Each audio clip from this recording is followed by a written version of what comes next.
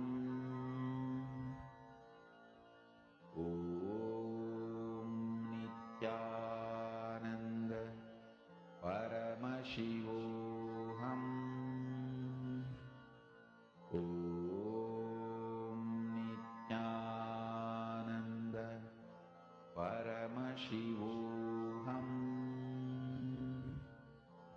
Om Nityananda Paramashivoham.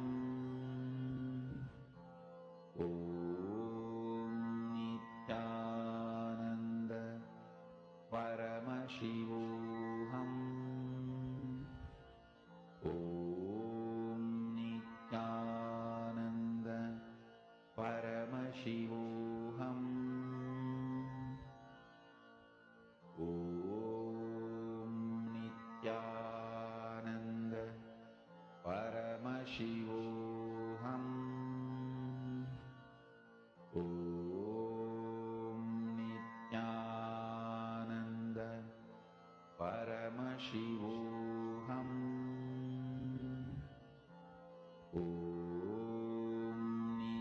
Nityanandam. Now, as all of you have finished manifesting, let's move to the next and a very important session for today's initiation, where we're going to learn about the technology of spiritual healing. Understand? You have 7 major energy centers. About these 7 major energy centers, almost all religions talk. The 8th energy center, where all these 7 merge, become one with, is what is Anandagandha. That is why I say it is not even a separate chakra, it is a space, source of superconscious energy, where the matter comes in direct contact with consciousness, where the consciousness is directly touching the matter.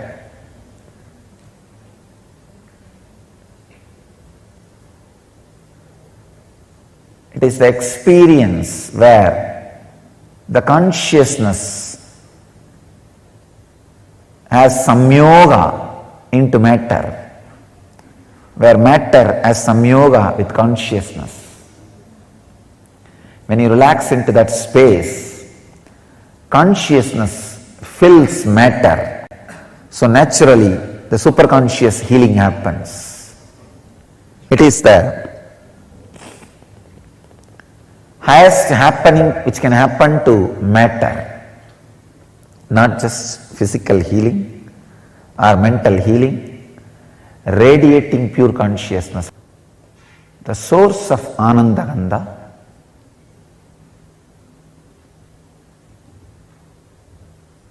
which is source of spiritual superconscious healing, is the ultimate science towards enlightenment, not just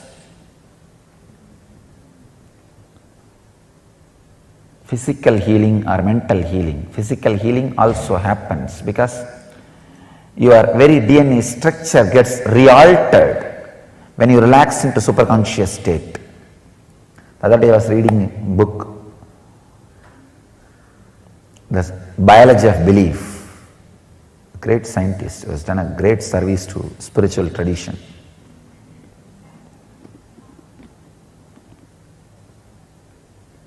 His researches really prove even the very DNA structure can be changed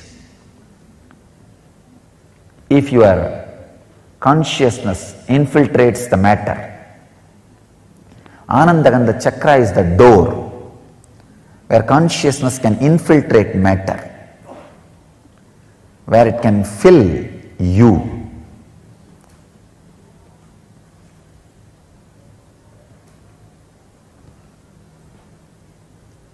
Where it can give you the extraordinary conscious experience, means breakthrough in human consciousness. I tell you, even the definition of enlightenment I am updating and upgrading. Understand, I am not only updating the definition of enlightenment, I am upgrading the experience of enlightenment to human bodies.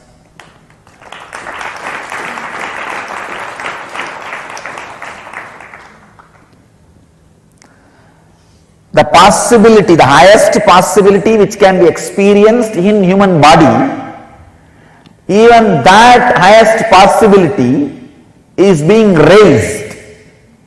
That is why I am saying, I am upgrading the highest conscious happening on the human body.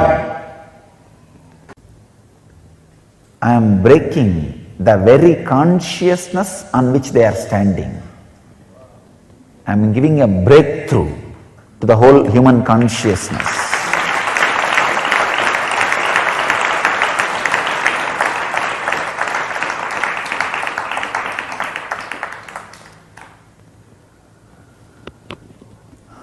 I am inviting all the people who feel the sacredness of my work, my contribution to the human society, to drop small differences,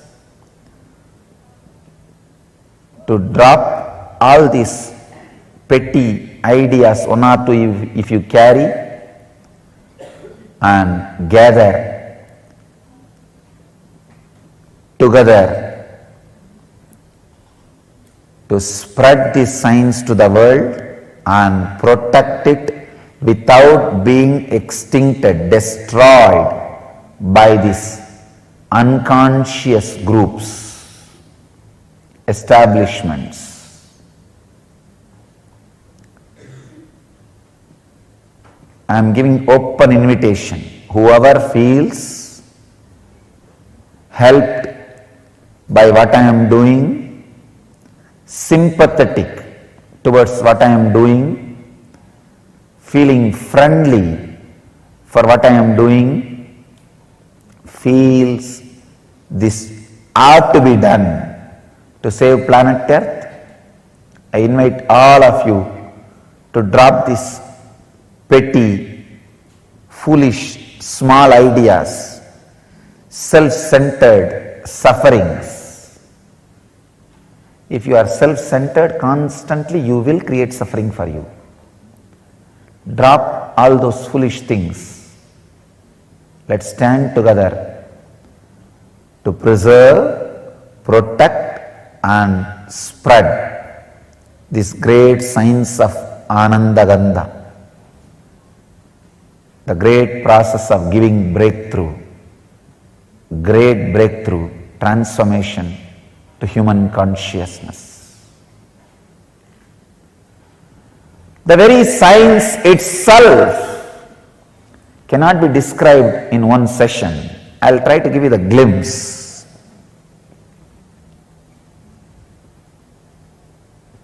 The higher you move in your chakras, the more subtle you become. The subtlest possible chakra is Anandagandha chakra, where you are no more ordinary human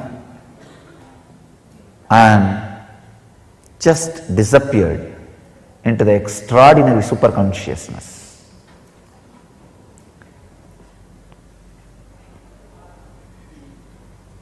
The technique or the process is two. One, if it has to be done just by your effort, unclutching. If it can be done with my effort also, process. If it has to be done only by me, initiation.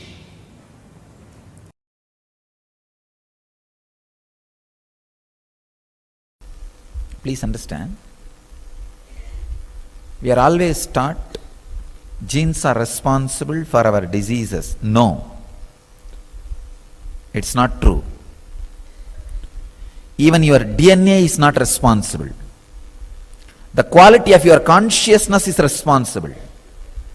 The quality of consciousness can directly change DNA. Asan Church very beautifully proves even the persistent diseases handed over to you by the previous generations, like cancer, sugar, blood pressure, heart diseases, even they can be just altered, changed, transformed by the quality of your consciousness.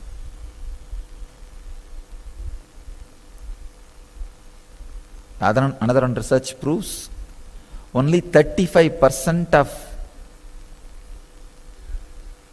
your DNA is responsible, only 35%, for what you are, who you are, how you are, and all the major factors like your longevity, disease, health and everything. Only 35%. The science of epigenetics and the epigenome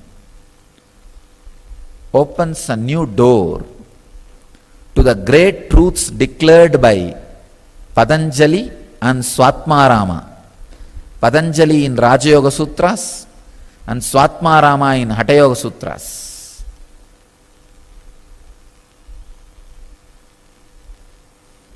Shiva Sutras says very clearly, the man who is in perfect health just by his nisangalpa, means the intentionless consciousness, can transmit that to a human being or any being. That is what is exactly the science of healing.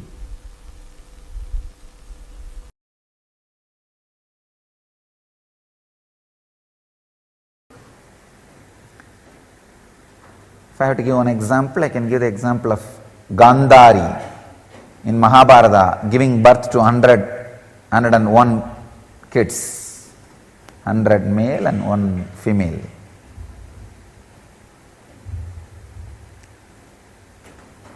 She got aborted. The rishi saw the flesh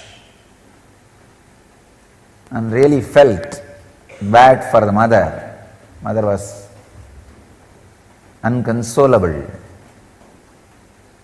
So he makes 100 pots filled with ghee and different herbs, and the stem cell, the same process used in stem cell, the human cloning, first human cloning happened on the planet Earth, and 101 beings came out of the 101 pots, 100 male and 1 female.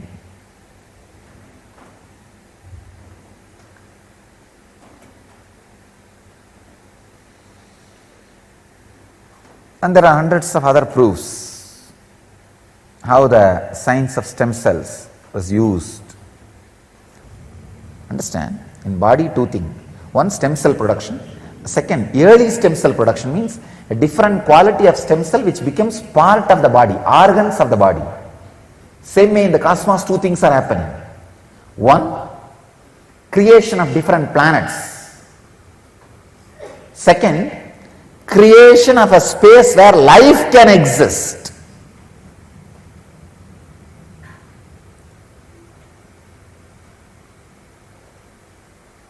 Compassion is responsible for one planet becoming many planets. Let me enjoy myself. That mood is responsible for creating a space where life can happen. I can say at least few million spaces exist in the cosmos where life is existing. Where life is existing. Same way, in the microcosm, in the body, for stem cell to become many, the reason is bhakti, the devotion. Second thing, how the early stem cell production happens. The stem cells which become part of your organs. I saw surrender.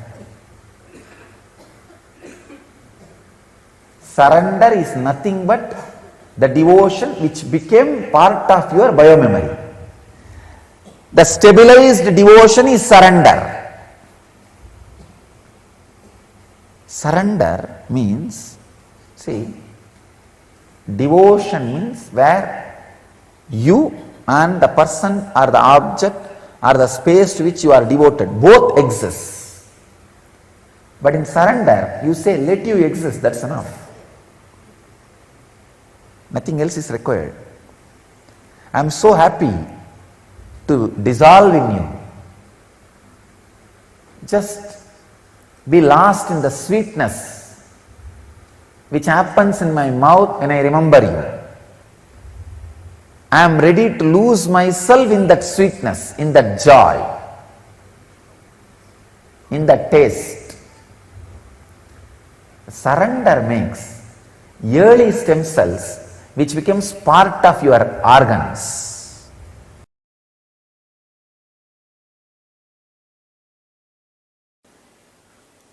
I wanted to share a few things about the extraordinary researches and discoveries done by the disciples of Maharshi Mahesh Yogi on Vedic literature and how the Vedic literature corresponds to special aspects of human physiology. Beautifully they proved 40 branches of Vedic literature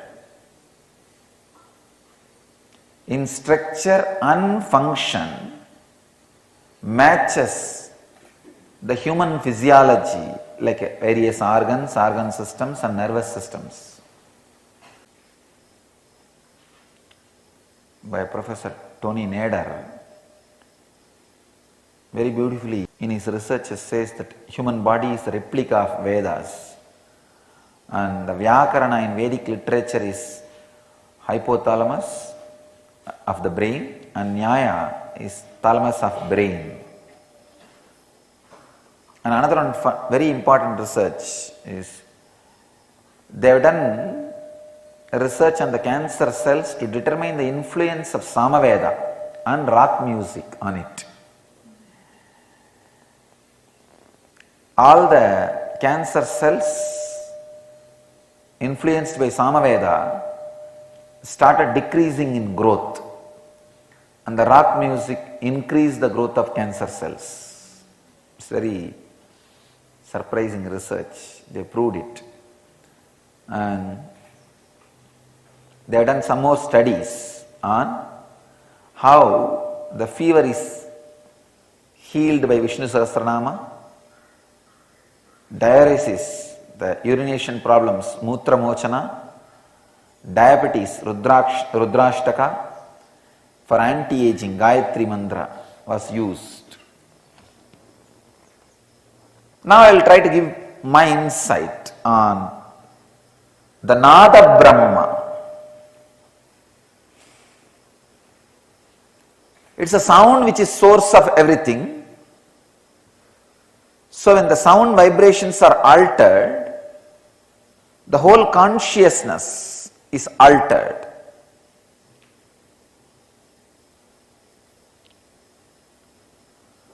The reflection of consciousness in your body, mind and brain is altered.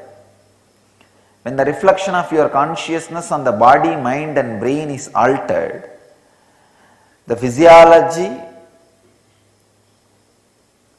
of the body, mind and brain gets altered. Please understand, when I say physiology of a mind, I mean mind does have a physiology. It has a clear structure.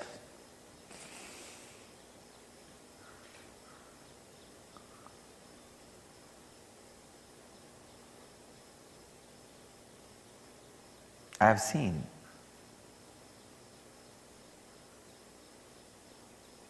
Raghupati Yogi, my yoga master, playing with sounds. He will take a stone and create a sound like as if that stone is hit by a hammer. That stone will become two pieces. It will become pieces.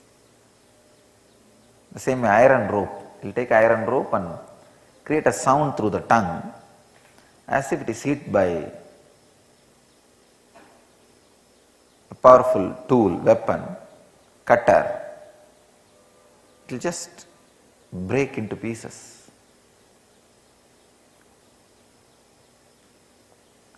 and will create a sound like throwing a stone, the bird from the tree will fall.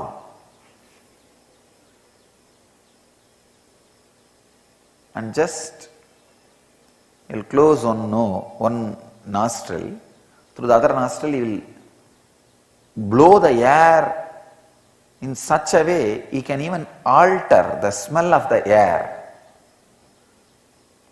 He will just inhale and blow the air in a very proportionate way. From the stomach he will generate certain smell and release it through the air.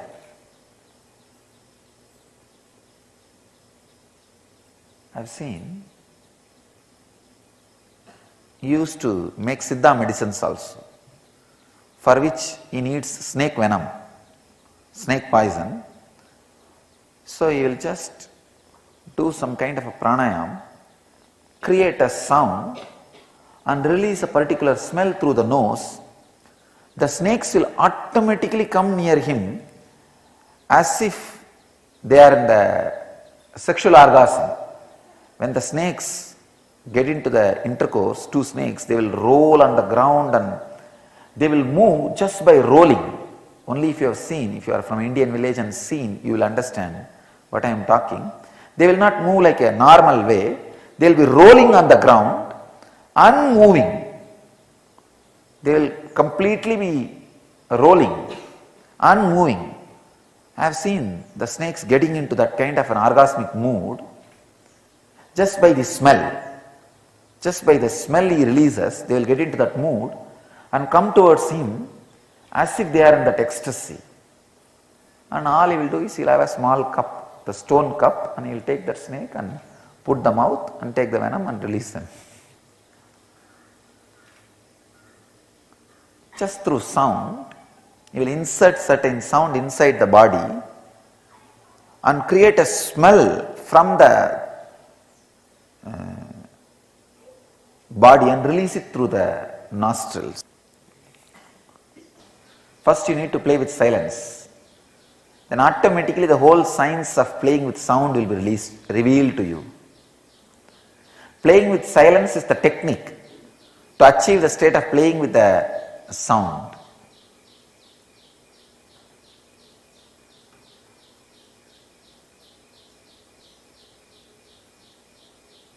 Playing with silence means getting into the deep silence through unclutching. So play with silence by unclutching.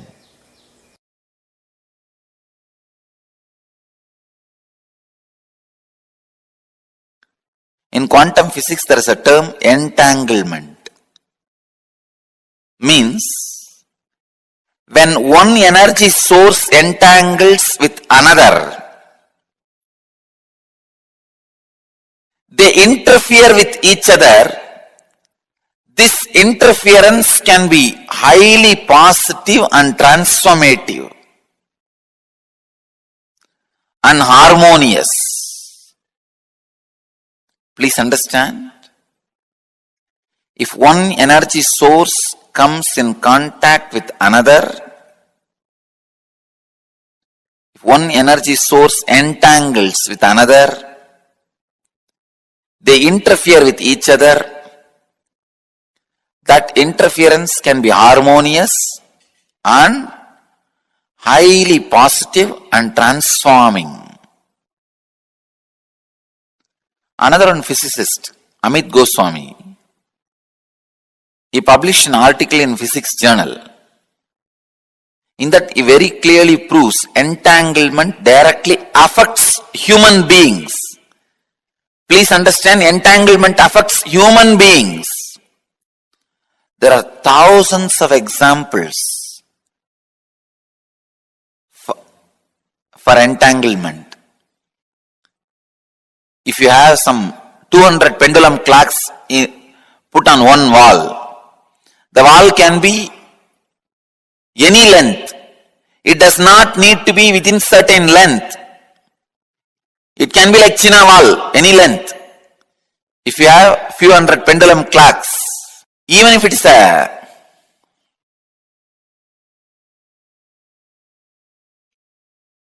long wall, put hundreds of pendulum clocks and start them all at different times. See, within next few minutes, all the pendulums will swing in synchronicity.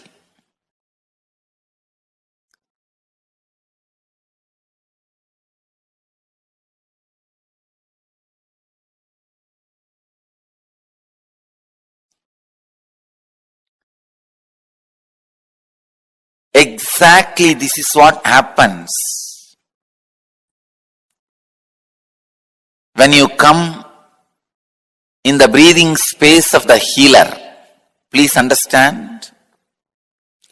When you come in my breathing space, this is what happens. Suddenly,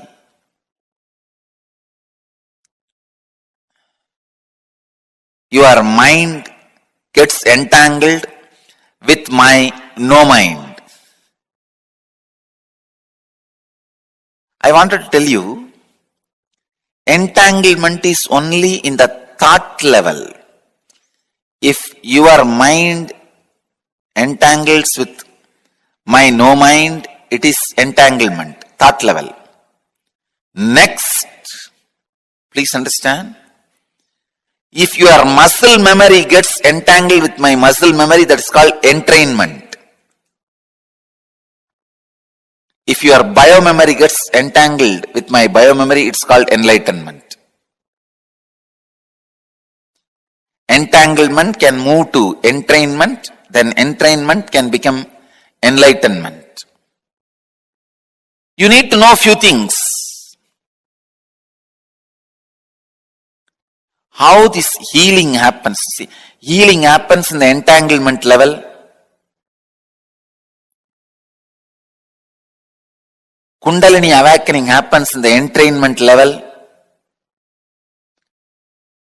Levitation happens in deeper than entrainment. I can say momentary enlightenment.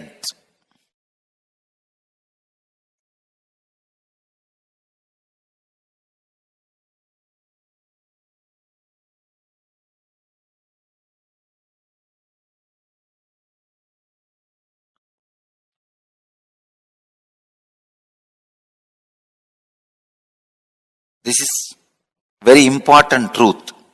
This truth about the entanglement, because this opens many doors, many possibilities, many understandings.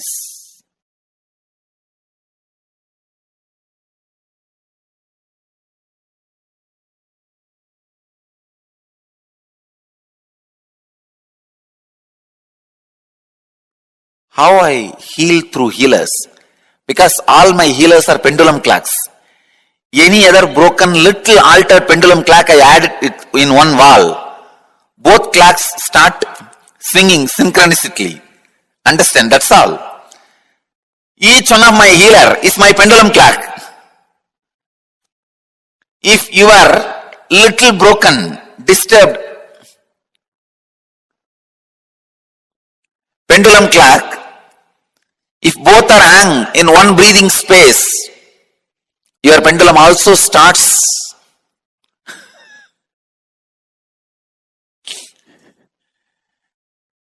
vibrating, moving.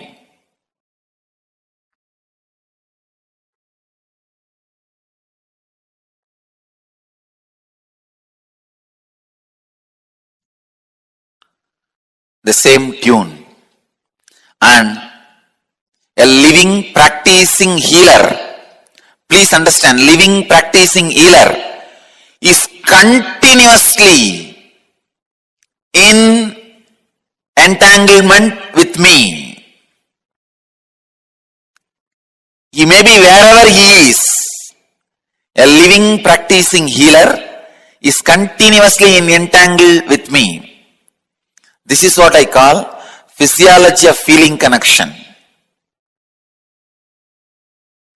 A practicing healer,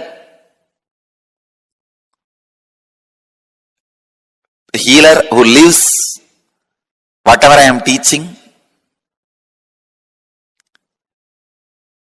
as long as he retains the feeling connection, the very physiology becomes different.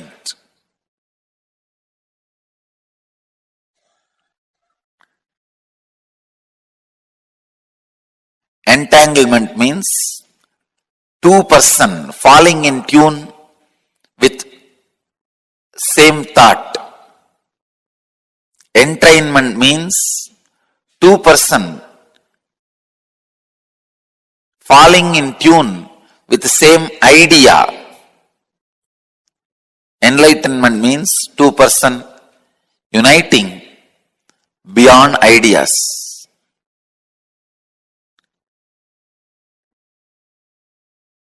When you unclutch, you are in entangle with me. You are in entanglement with me.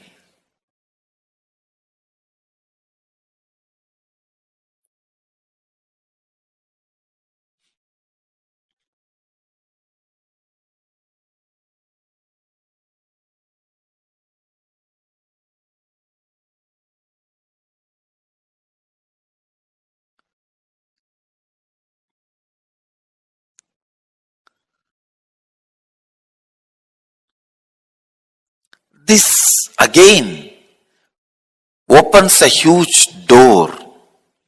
Then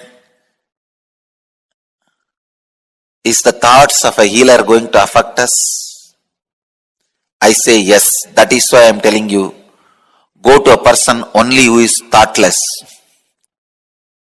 and beyond mind. Do not receive healing from ordinary Reiki healers, this healers, that healers. No. Receive only from enlightened being. And all my healers, during the moment of healing, because they are entangled with me, they represent me, and it is equivalent to you receiving healing directly from me. You don't need to worry at all, doubt at all about my healers. Understand? This is the physiology of feeling connection. When you have a feeling connection, your very physiology is different. And feeling connection has its own physiology.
Nityananda.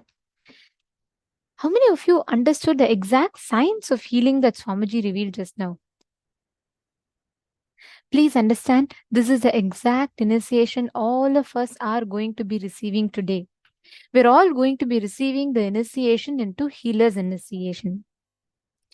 I'd like to start this with a question. Can I ask here, how many of you are receiving the healer's initiation for the first time today?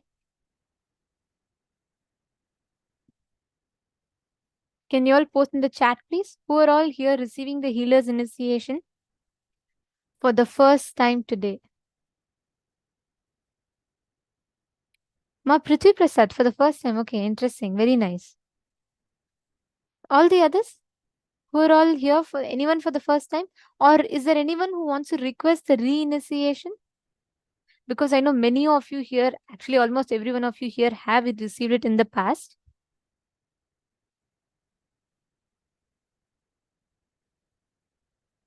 Okay. Now, let us understand the exact science of healer's initiation. How exactly it works. What are the do's and don'ts of a spiritual healer?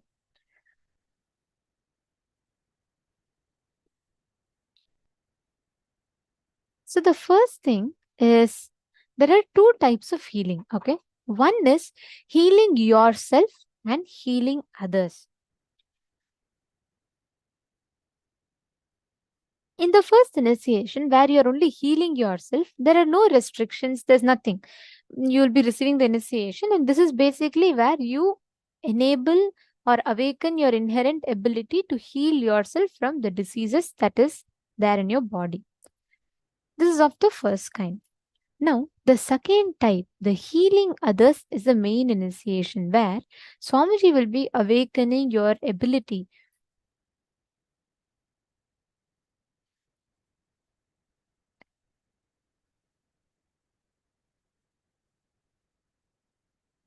heal another person.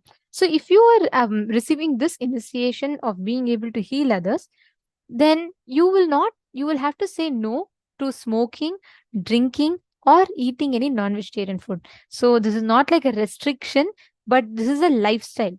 And we will now be later we'll be explaining to you all why as well. But let's quickly first understand each of these. See, when you drink or smoke or eat non-veg, the energy in your body is completely suppressed. When you meditate and practice healing, you will have a beautiful continuous energy flow in your system. Your whole system will literally be experiencing a very beautiful flow of energy. So what happens when you receive the initiation? You are literally awakening that energy is flowing inside of you. The moment you consume alcohol, the moment you smoke, what happens is that energy is completely suppressed. It is like there is high energy of Kundalini, the healer's initiation. There's the suppressive energy of alcohol and drugs or smoking or non-veg, which these two energies starts opposing each other. The high energy of meditation, the low energy of alcohol will start opposing each other. And this indulging in these habits or lifestyle creates a very low energy in your body. And also, please understand, eating non-veg, it's like this. When you kill a hen, okay, it is not going to say, oh, thank you for killing me. Let you have all the nutrients. Be blissful. I will give you all the energy. I'll give you all the health. No. The hen that is dying is not going to bless you with all energy. It is not going to say, come on, thank you so much for eating me. Enjoy. You'll get all nutrients. No. It is going to suffer. It is going to be in pain. Understand all the suffering, that stress that the chicken goes through. I'm not saying this in more mental pain.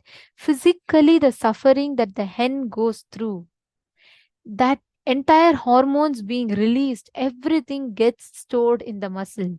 Moral value is one, but even scientifically, you killing another animal and when you eat it, The suffering that that animal goes through, that entire suffering is stored in the muscles of that animal. When you eat that food, when you eat the non-veg, that suffering is transmitted into your system. How many of you are understanding this?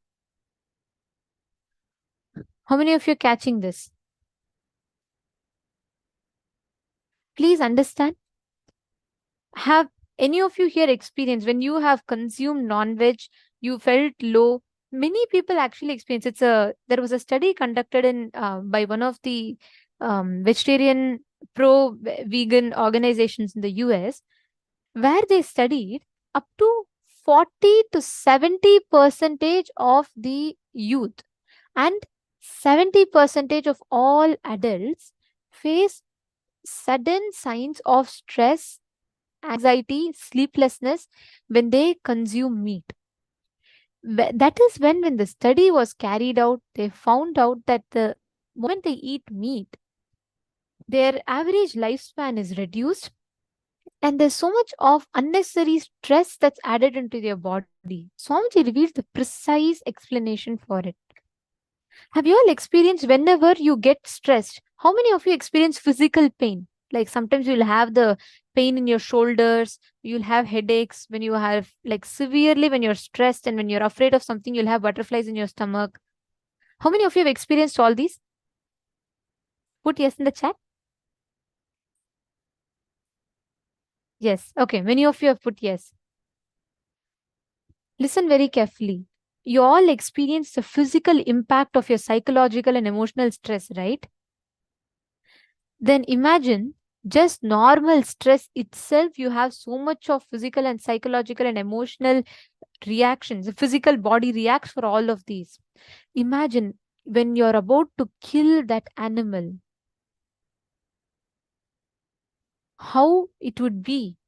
That whole animal is literally storing that entire hormones in its body before leaving, and when we consume it, you will have the impact of that whole stress, that whole thing gets transmitted into your body. If you have not eaten non-vegetarian, Swamiji tells that's the best thing that you have done, because enlightenment is so much more easier. Just the damage that non-veg causes in the body. Of course, alcohol, any of this. Understand? All of this non-veg enters into your system and transmits that suffering and pain in your body. That is why when you receive healer's initiation, you should not consume alcohol, meat, drugs, or any of these items. Next, the lifestyle of a healer. When you heal, this is a commitment you give by yourself to you. Do not suppress. Do not fight with yourself. You know that you should understand. See, you should not be in restriction. You should not feel like, oh God, okay, I can't eat, I can't drink alcohol, I can't do anything. No, it's not a restriction imposed upon you. Please understand. Understand the right context and take the decision to not eat. Swamiji tells all disciplines should happen with responsibility. Whatever commitment you give to yourself or to others, all the disciplines should happen with understanding and responsibility. It should be practice. Nothing should be told as a rule. Like you should not say, oh, I'm restricted to eat, so let me not eat this. No. Everything should be done with understanding and internalizing. That is why we are going to be taking you all through a certain guidelines along with the context of why. First thing, you should never refuse healing service or anything to anyone or anything who are in need of it. Before we go further, I see a question from Savita Kashyap, who has asked, but we have also seen many folks who live up to 100, but had alcohol and smoked their whole life. Does the DNA play an impact? Savita Kashyap. Nityanandam, so lovely to have you here. And would be also wonderful to know that which place you're watching us from, and really appreciate your participation. So the question you have asked, first and foremost thing, as Swamiji mentioned, 35% in our health and how long we live, in all of these, for almost 35%, the DNA plays a role. But the remaining full, almost 65%, it's with you. You have the conscious ability. It means your conscious way of life, your conscious way of how you hold yourself.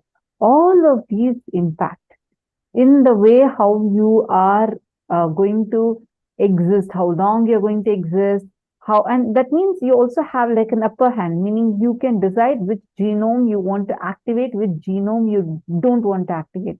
This science has become quite popular recently. It's called as epigenetics. You could Google about it. And the epigenome is a genome where it decides, literally it's something like on the genes, which decides which genes you want to turn it on or turn it off, and decides which part of your DNA gets activated. All right. But before this, you're asking a very important question. So alcohol and smoking have a, they're saying, I've seen many folks who live up to 100 but had alcohol and smoked their whole life. Once again, the way we see it matters over here. First, alcohol and smoking destroys your very consciousness, not just your physical body, not just your mental body, but your very consciousness. Second, the lifespan that they could have lived is way much more, that has reduced to how many ever number of years they have lived. We need to understand this, because the life expectancy of many people, especially if you have seen someone from the previous generation, means if you're saying you've seen people who have lived almost up to 100, it's definitely from the previous 2 generations. Which means the life expectancy of the previous 2 generations was much more than what it is today. That life expectancy, if they're almost, even let's say that they are able to live up to 80, they're able to live up to 100, first, how healthy were they living? Because this directly impacts their physical body, physically deteriorates, it destroys your whole body, it destroys the mental health that you carry, and it destroys your very consciousness. Are you understanding, Ma? And it also impacts in a very negative way. It also impacts the lifespan of yours. See, whenever you are in your high energy, especially when you take initiation into healer's initiation, it raises your frequency very high. It keeps your energy so high. And at such a high frequency time, if you consume low energy alcohol, low energy meat, it conflicts directly with your high energy. That is why they are asked to avoid it. You understanding? You can see the people that you're mentioning about, because definitely the lifespan reduces drastically. And even if any of the examples that you've given, you can check what kind of a lifestyle practice that they were living, because that impacts directly in how long they could have lived and how long they were actually able to live. And also, Masi, many times it is not about just the physical health alone. You never know what amount of ups and downs that the mentally they'll go through. All of this happens along with alcohol. Understand, alcohol is always low energy. There could have been other factors that might have contributed to their longevity, but it is not just not just the physically living longer, even the mental health, how they were, the kind of ups and downs that their body goes through, the hormonal impacts. All this has an impact. You're understanding, ma? Most of the times we just see it's about the physical health. Physically also, it's scientifically established. Imagine the smoking box itself says smoking kills you and it sells. That is the way it addicts. Even despite you seeing right in front of your eyes how smoking kills, you're still going to, something in you pushes to go pick up that cigarette and smoke, because that is the way it addicts you. So, anyways, let's come back to the topic of initiating a healer's initiation. So, first thing, you should never refuse healing service to anyone or anything in need of it, whether it is plant, animals, or inanimate objects or animate objects, both. For example, if your laptop is not working, you should heal. If you have even someone you think is your enemy is coming and asking you healing, please heal. Any personal conflict or difference in ideology with a person should not come in the way of providing healing service to that person. If someone is of a different belief from you, or let's say your colleague is not in agreement with something that you are saying in another project, but he is in need of healing, you should never deny healing to such a person. Healing should never be denied. Clear? Consciousness is energy. There is nothing like inanimate or animate. Even laptops, even Atmalinga, so many people here have stories of how they have healed. I have healed a plant, like a plant was completely dying, a tulsi plant. And it was like almost dead. Its branches were all broken. Then just by giving healing to it, when Swamiji gives initiation, I used to come and keep the plant in front of Swamiji's the TV screen. Automatically, the plant completely grew back and it was healed. It's a very beautiful experience, actually. So you should never deny healing to anyone. Unless it is danger for your life, you should never deny healing. Understanding? The Nityananda spiritual healing service prayer should always be offered as a free service. Never charge any fee or accept any kind of favors. Even let's say your friend says, hey, thank you so much for healing. Because you healed, I want to give you some money. You should say, no, please do not offer to me. You please put it into Swamiji's feet. And you have to redirect them to offer it to Swamiji's feet. Because when they offer, it is literally they're offering their karmas. So you have to make sure they're offering it to Swamiji's feet. If even let's say you should not ask them any favors, you should not say, hey, you know what, I healed you, right? Can you please drop me at the airport because I healed you and you were benefited from it? That is wrong. For just because you healed a person, you should not ask them any kind of favors at all. Clear? If any one of them are wanting to offer, direct them to Swamiji. Let them keep the offering at Swamiji's feet, right?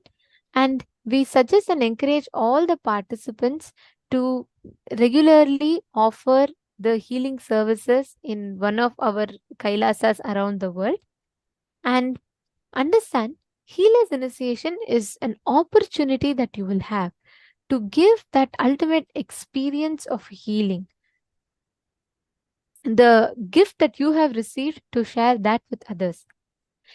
Now, someone has been responsible for bringing you to Swamiji, and therefore something has been added to your life, is it not? You are doing the same. There are many people who worship the ones who introduced them to Swamiji. Just like how people took up the responsibility of introducing you to Swamiji, you should take up the responsibility for this to reach out to more people.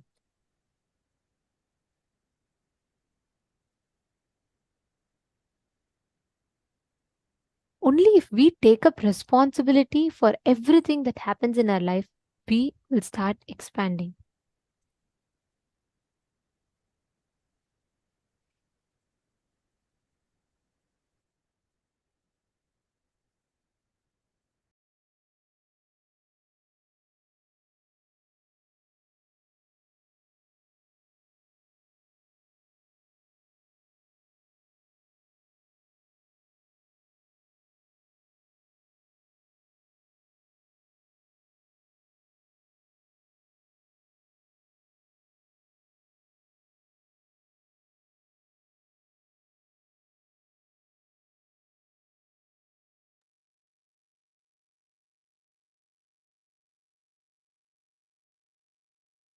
Understand, responsibility is a consciousness. Only those who feel responsibility as a consciousness can become spiritual healer. Be very clear. You can stand up only if you feel responsible for people's spiritual upliftment. When you stand up with responsibility, you expand and the divine energy flows through you. When you feel compassion towards others' suffering, the whole thing takes a shape of responsibility and expresses itself as energy. That's all. Swami Vivekananda's motto for his mission was Atmano Mokshartam Jagat Hitayata. He describes the goal of his mission as for spiritual liberation as well as bring good to humanity. He implies that without taking up the responsibility for the good of the world, you cannot talk of spiritual liberation. Now let's enter into the procedure for spiritual healing. This vision, the spiritual healing technique, is that it not only helps the person you're healing, but also helps your own spiritual growth. This is actually a very powerful sign. Anyone, if you have received healer's initiation, definitely you know what we're talking about, right?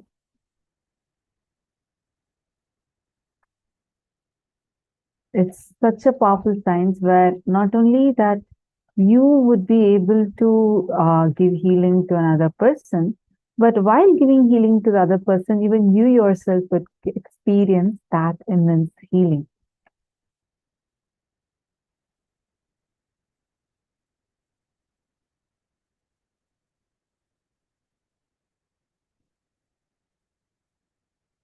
Ma Savita Kashyap is saying, I've also heard of yoga enhancing their life. Oh, sorry, I have also heard of yogis enhancing their lifespan to 200 or 400 years by pranayama. Yes, understand. Okay, Ma Savita Kashyap. Actually, earlier we had played a very important session. It was called a Kaya Kalpa.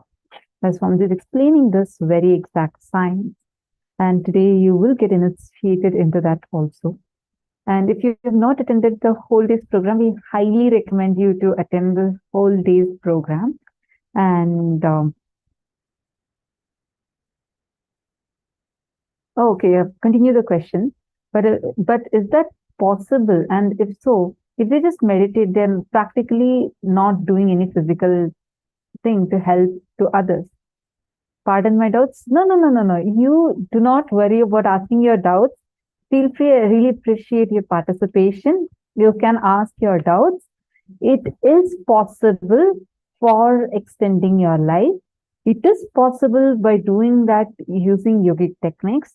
And you're telling a very important statement over here. You're saying that, okay, these yogis also did their yogic practices, but they were just sitting in one corner and meditating.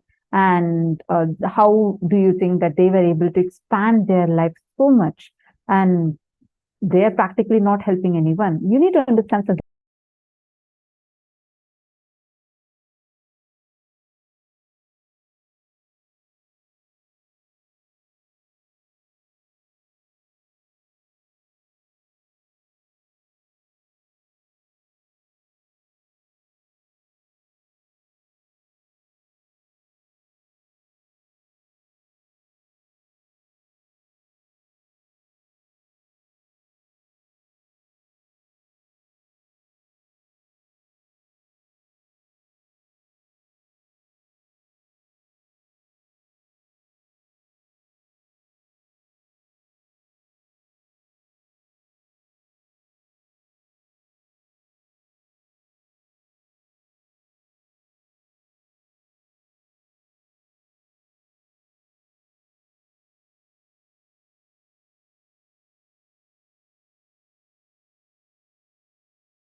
Mahavakya.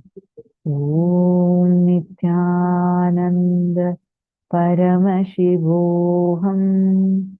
And you could even play it, but you should be chanting also. Once you're relaxed into yourself, feel only the boundless energy that's flowing through you. Continue as long as you feel the person is drawing the energy. You'll actually sense this effortlessly. Simply your hand will automatically drop. Once the person has had enough, your hand will just on its own, you'll just feel like stopping. It will be an automatic signal because this is the cosmic energy that's flowing through you. And make sure your body language is showing the care and concern to the person. Be aware, be sensitive to the needs of those who are around you, and play Mahavakya during the prayer service. And always make sure that there is a picture of Swamiji in the room that you're giving the healing. Now, important legal disclaimers.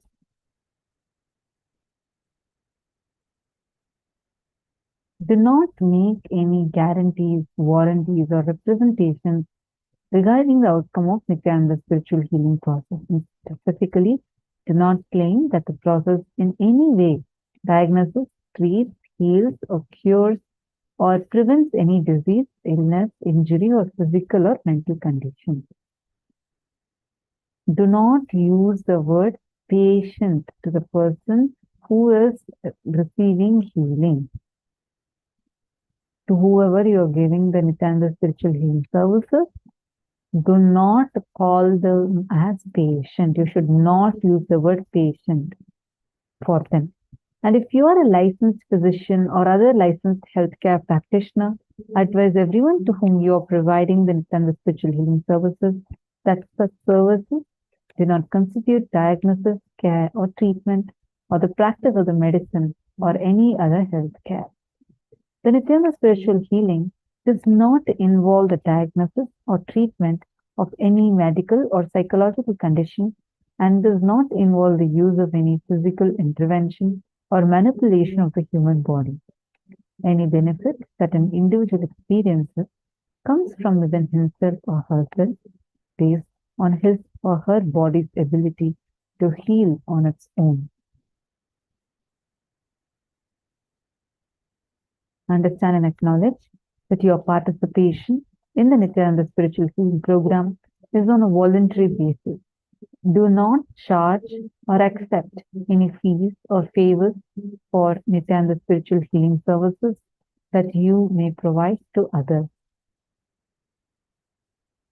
Do not provide Nityananda spiritual healing services if you are suffering from any physical, mental, or psychological disorders or taking any medicines for any physical, mental, or psychological disorders.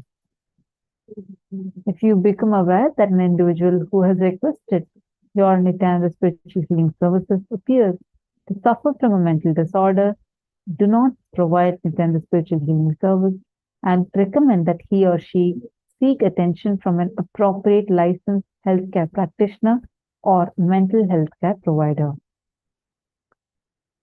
If you are a licensed physician or other licensed healthcare practitioner, do not engage or claim to engage in medical diagnosis, care or treatment, or in the practice of medicine or any other healthcare profession in conjunction with any of your activities as a Nityananda spiritual healing practitioner. Meaning you can be a doctor, you can still continue your profession, but not with the claim that because you are a Nityananda spiritual healing practitioner, you become a doctor. No, you cannot claim that based on the... Right? Now, we request all of you to take a few minutes and head to paramashivoham.org, kailasa.org/paramashivoham. You will be able to get the Healers Initiation forms over there. We will also project a direct link for all of you. Our support desk team will be posting this on all of your chats. You all will be able to see that in all of your chats now. Please take a moment and you can go ahead and fill it.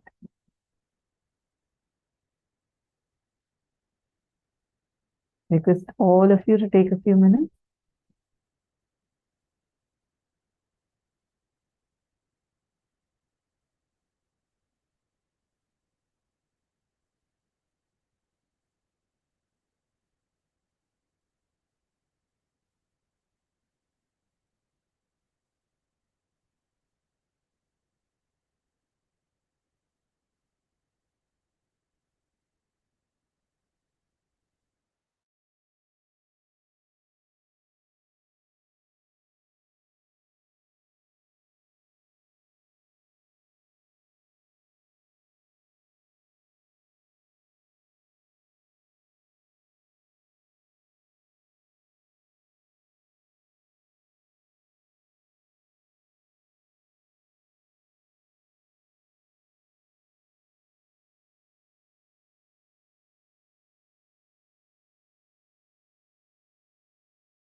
all those who are applying for the first time,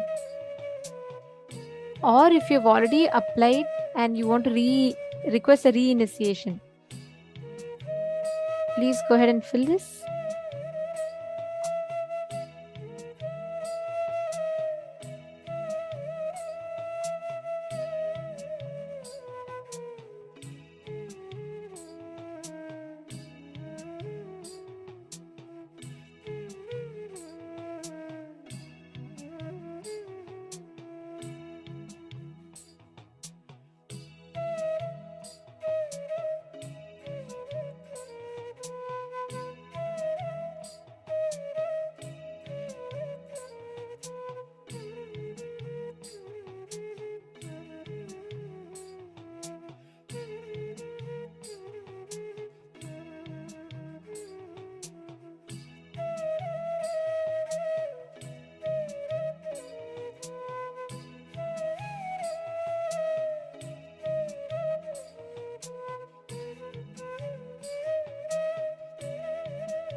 Yes. Please relax. And all of you have filled up. Okay. Can I request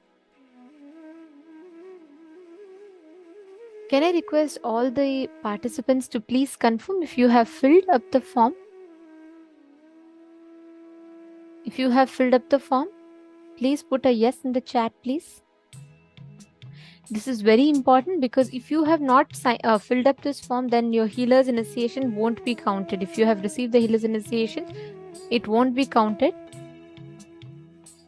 You will not receive the healer's initiation.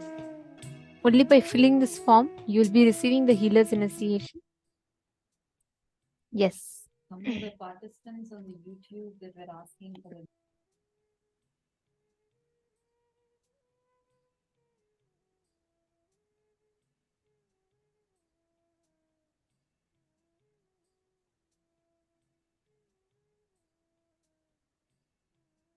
all the Zooms, YouTube, Facebook. I hope all of you have filled up. I've given enough time for all of you to fill up the form. Great. Now we are going to be entering into preparing ourselves for the most awaited part of our day, which is If any of you have your friends, your family members, any of them that wants to receive the healing, the darshan today, please have them join us, have them come over, let them all join, and let all of them receive the initiation, let them all receive the healer's initiation. Now, I'd like to start this now, as you all are getting ready for the darshan. I'd like to first give you all a few minutes to please come and settle down. Can I request every one of you to settle down? Call at least 5 of your friends and invite them for joining the darshan. Just 5 of them. Invite them, let them come and join the darshan. I request every one of you to do this because today any pain, physical pain, mental pain, any pain or suffering that we have had, Swamiji will completely heal us just through this initiation. Please let us give a few minutes. Let's ask all of them to join. Take a few minutes. You can all call them. Manifest the power of body scanning with them and let them all join.